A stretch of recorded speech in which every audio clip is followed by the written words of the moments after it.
Europe Soir Weekend, Pierre de Villeneuve. Bien accompagné ce soir jusqu'à 20h avec l'enseignant et consultant Philippe Guibert, l'essayiste Jeannette Bougrabe, ancienne secrétaire d'État à la jeunesse, avec Maxime Yeddo, journaliste, essayiste que vous connaissez bien, et Jacques Serret, journaliste politique d'Europe 1. Jacques, on va parler de la politique migratoire du gouvernement, mais d'abord, cette information qui vient de tomber.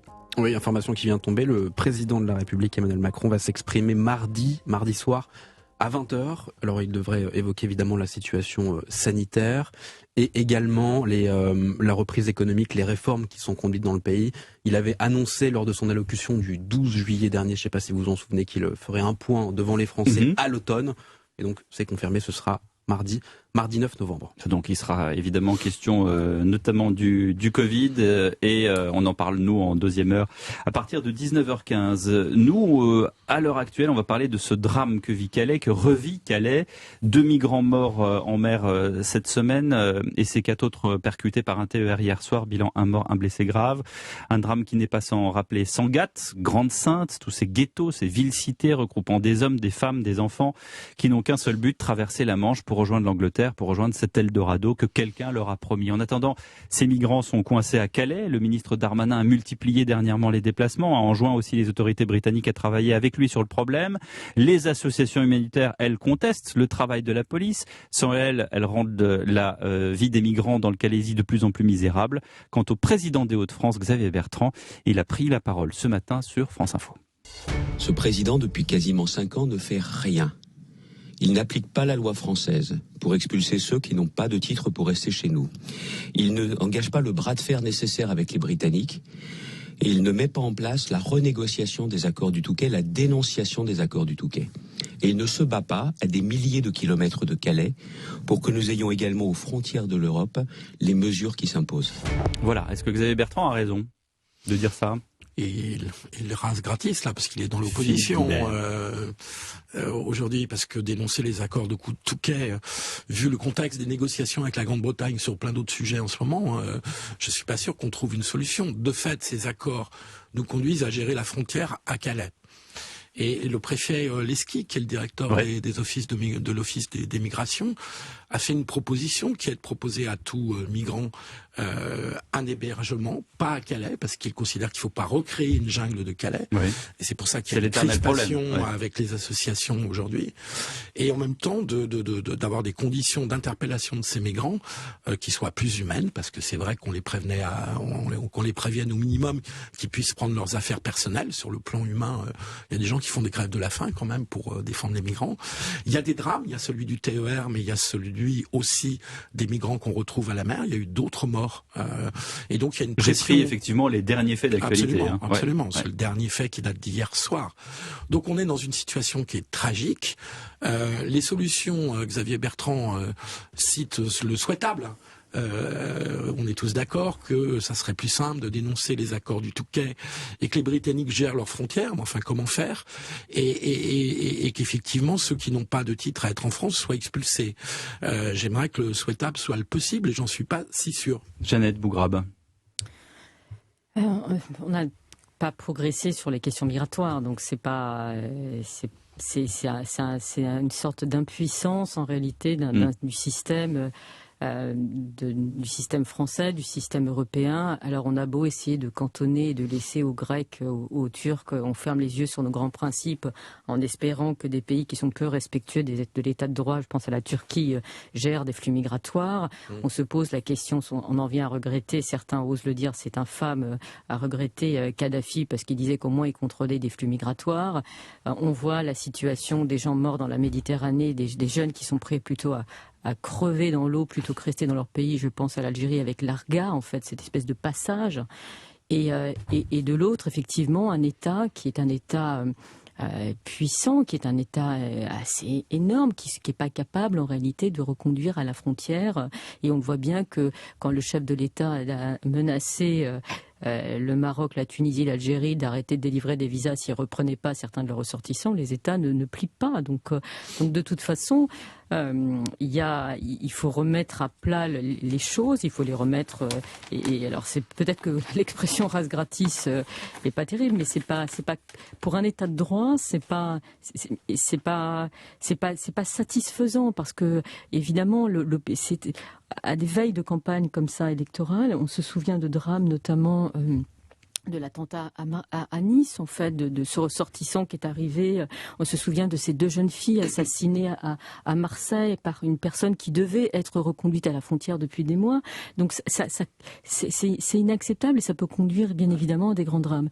Et donc on ne peut que critiquer notre impuissance et à trouver des solutions. Ça, je pense. Jacques Serret, Gérald Darmanin, je le disais, tente effectivement une politique, mais on a du mal à savoir exactement par où il prend le problème. Bah oui, puis finalement, il n'y a pas tellement d'effet. Ça semble être un problème insoluble et là aussi, au final, quand on regarde le quinquennat d'Emmanuel Macron, au final, ça fait partie des choses qui n'ont pas changé, qui n'ont pas évolué. Donc qu'est-ce qu'il fait, Darmanin? Il fait acte de présence à Calais en disant voilà, j'agis, et en réalité, il se passe rien? Bah, il se passe rien parce que tant qu'il n'y a pas de mesures fortes prises à l'échelle européenne, il se passera rien. Je veux dire, c'est pas qu'un problème français aujourd'hui, l'immigration. Tant qu'elle n'est pas prise à une échelle plus globale, à savoir celle de l'Europe, on aura beau. Il y a des décisions individuelles qu'on peut faire exécuter. On peut, mais après on peut s'agiter dans son coin, mais si les reconduites de la frontière c'est des décisions individuelles, c'est pas l'Europe qui peut les faire exécuter, c'est les autorités françaises. Il y a les frontières extérieures de l'Europe. Non, mais là les personnes qui n'ont pas de titre de séjour, qui ont sur ce sujet-là, oui. Sur ce sujet-là, oui. Et c'est déjà pas mal si on arrive à faire ça. Maxime Yeddo. C'est toujours très délicat sur ces sujets-là. Maintenant, on peut quand même le dire, je pense que ça s'inscrit dans le cadre du Brexit. La politique migratoire a été un impensé de ce côté-là. À l'époque, beaucoup d'associations vantaient le fait qu'il y ait une voie légale qui empêchait encore, notamment les plus jeunes, de se jeter à la Manche, qui était que il y avait un petit point de droit qui permettait aux enfants de rejoindre un membre de leur famille qui était au Royaume-Uni. Ça, alors qu'on a négocié le Brexit, c'est quelque chose qui n'existe plus. Donc rien que sur ce point-là, c'est vrai que ça encourage aujourd'hui les plus jeunes à de nouveau prendre des risques considérables. Et ensuite, ce que fait Gérald Darmanin, vous le demandiez, je ne sais pas du tout et je ne suis pas sûr même qu'il soit à la hauteur de la mission, parce qu'autant réfléchir à la complexité de Calais, de ce que c'est une tâche immense. Mais par le préfet valider, par exemple, l'interdiction, il a reprolongé, comme ça a été le cas en août, l'interdiction pour les associations de donner à manger, de nourrir les migrants ou de leur donner à boire. Je suis pas sûr, si vous voulez, que ce soit la meilleure idée de régler le problème, surtout que la maire de Calais intervient et est intervenue régulièrement cette semaine pour dire que toutes les décisions qui étaient prises sans son accord ou sans sa consultation. Donc quand on vante depuis des mois le dialogue, la discussion, la prise de temps, et quand on ne consulte même pas la maire qui accessoirement connaît un tout petit peu mieux la ville que les gens qui dirigent ou qui sont ministres, ça pose énormément de questions. Je suis d'accord avec vous sur le fait qu'il faut prendre en compte la dimension humaine, enfin c'est même élémentaire dans ces situations, et qu'il s'agit bien de personnes humaines. Et donc, alors que je crois que comprendre que l'obsession de l'État et des pouvoirs publics, c'est de ne pas recréer une situation de jungle comme on a connu, enfin ce qu'on surnommait la jungle, avec un entassement de personnes qui est allé jusqu'à 10 000, avec de la grande délinquance et même de la criminalité qui s'était créée. C'était horrible. C'est un homme horrible. Oui, et donc l'obsession des pouvoirs publics. On se souvient du démantèlement de Grande-Sainte. Absolument. C'était il y a 5 ans, 5 ans. La difficulté est que les expulsions dont on vous parlait, ce sont des décisions des autorités nationales, mais elles sont difficiles, parce que dès lors que les pays d'accueil refusent d'accueillir les laissez-passer consulaires, déjà. D'accueillir les personnes qu'on expulse, prenez le cas du Maghreb que vous évoquiez avec les visas. Oui, dès lors qu'une personne qui est clandestine, qui n'a pas de titre de séjour, déchire ses papiers ou ce qu'elle a comme papier, les pays qui l'accueillent peuvent refuser, et les compagnies d'aviation, dans lesquelles on pourrait mettre des personnes dans des avions et les raccompagner, les compagnies d'aviation sont responsables et payent financièrement le coût des transports dans ces cas-là. Donc il y a toute une série d'obstacles pratiques. Effectivement, on est d'accord, une personne qui est clandestine, elle doit être expulsée. Du coup, mais il y a des obstacles pratiques très complexes.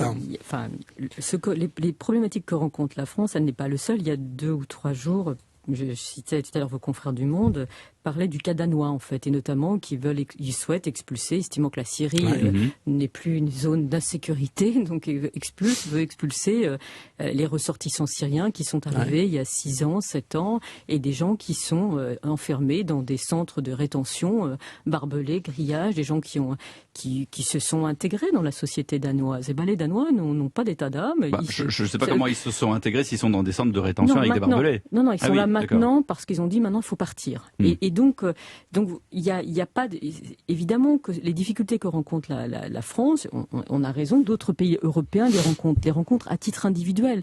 Et je pense que la France essaye quand même de faire et d'une certaine manière un peu plus humaine que d'autres pays. Donc on fait du en même temps, c'est ça, Jacques Serret, c'est le en même temps macronien qui est toujours là, même sur ce sujet qui est éminemment grave, comme on l'a dit dès le début de mon paragraphe. C'est exactement ça, c'est-à-dire on se montre plutôt ferme dans les mots, mais concrètement sur le terrain. Est-ce qu'on s'est montré ferme dès le début du quinquennat? C'est surtout vers la deuxième partie du quinquennat. Oui. Quand il a essayé de muscler la chose. C'est la deuxième partie où il s'est droitisé d'une certaine manière.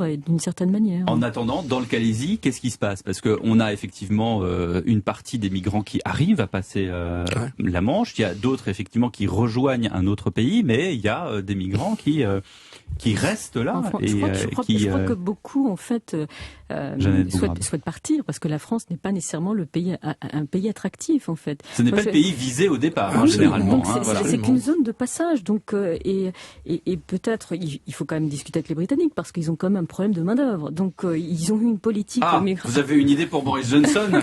Boris, si on pouvait éviter de trop lui en donner. Listen to us, we have the solution.